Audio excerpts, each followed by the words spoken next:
Netanyahu'ya da öfkeliyiz, Trump'a da öfkeliyiz. Bu Trump kendini ne zannediyorsa hiç kimse buna karşılık veremeyecek zannediyor. Gazze'li bir çocuğun attığı taş Trump'ı yerle bir edecek. Buna şahit olun çok yakında Allah'ın izniyle. Bu utanmazlar ne diyor? Tehcir olsun diyor.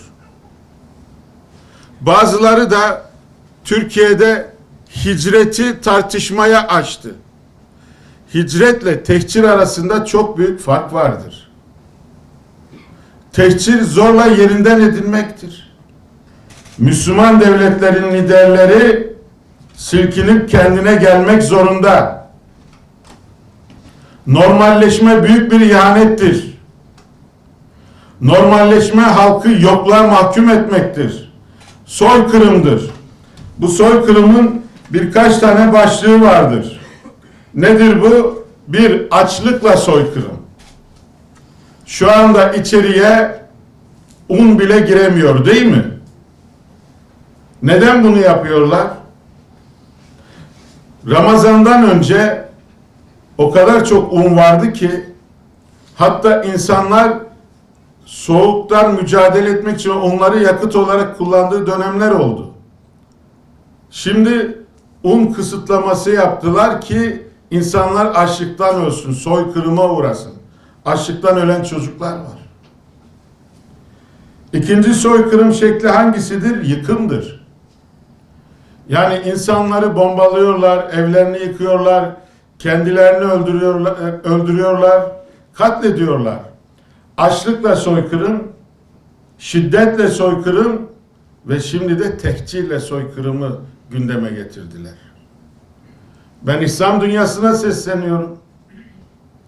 Niye bugüne kadar tehcir edilmiş Filistinlerin %60'ı hala pasaport sahibi değil? Şili'ye gidenlere pasaport veriliyor. İslam dünyasında muhacir olan, tehcir edilenlere pasaport verilmiyor. Şimdi de diyorlar ki tekrar tehcir edelim. Artık sizin de camdan kuleleriniz yıkıldı. Biz buna izin vermeyeceğiz. Değerli kardeşlerim, bu bir savaş. İnsanlığa karşı bir savaş. Bir katliam. İnsanlığa karşı yapılan katliama hep birlikte dur diyeceğiz. Ve bu savaşı biz kazanacağız. Göreceksiniz, iyilik kazanacak. Göreceksiniz, Orta Doğu'da sınırlar değişecek. Bunu Trump efendi de görecek. Bunu Netanyahu da görecek. İsrail oradan gidecek. Katliamcı hiç kimse Orta Doğu'da kalamayacak. Katliama ses çıkarmayan liderler de gidecek. Çok yakın, hiç merak etmeyin. Allah'ın iradesiyle kimse baş edemez. Allah'ın diniyle de kimse dalga geçemez. Çocuk ölümü.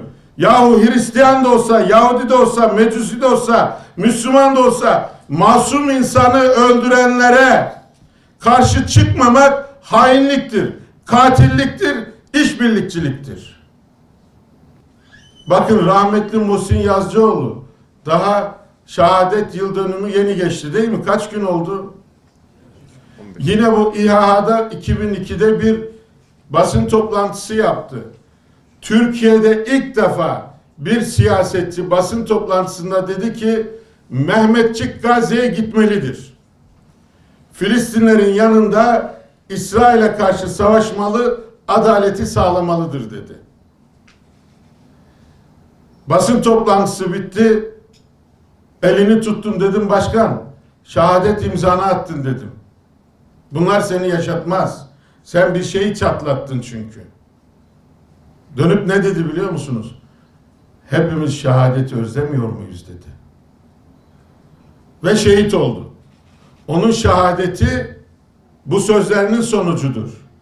Ama o inşallah bu sözlerinin onuruyla, şerefiyle, izzetiyle yaşadı ve şehit oldu gitti. Kim İsrail'e karşı dik durursa kazanır Allah'ın izniyle. İşte bizler Allah'ın izniyle bu pazar Beyazıt'tan Ayasofya'ya yürüyeceğiz. Büyük kalabalıkla. Türkiye'de eylemleri tekrar başlatacağız. Dünyada eylemleri başlatacağız. İsrail eskisi kadar rahat değil. Çünkü artık eski Suriye yok karşısında. Eski Türkiye'de yok. Eski Mısır halkı da yok. Eski Ürdün halkı da yok. Artık insanlar korku elbisesini çıkardılar. Eylemleri tekrar başlatıyoruz. İnsani yardım operasyonlarını hızlı bir şekilde devam ettiriyoruz. Allah'a şükürler olsun. İçeride 130 tane personelimiz var. Savaşın başından beri binlerce gönüllümüz var. Ve hiç durmadık. Şu anda günde 180 binden fazla sıcak yemek çıkartıyoruz hala. Bu pazar günü eylemlerden sonra inşallah dünyanın her tarafında da konsolosluklar üzerine yürüyüşler yapılacak. Ablukaya alınacak. Halklar harekete geçirilecek. Ve hedefimiz insani yardım koridorlarının tekrar açılmasıdır.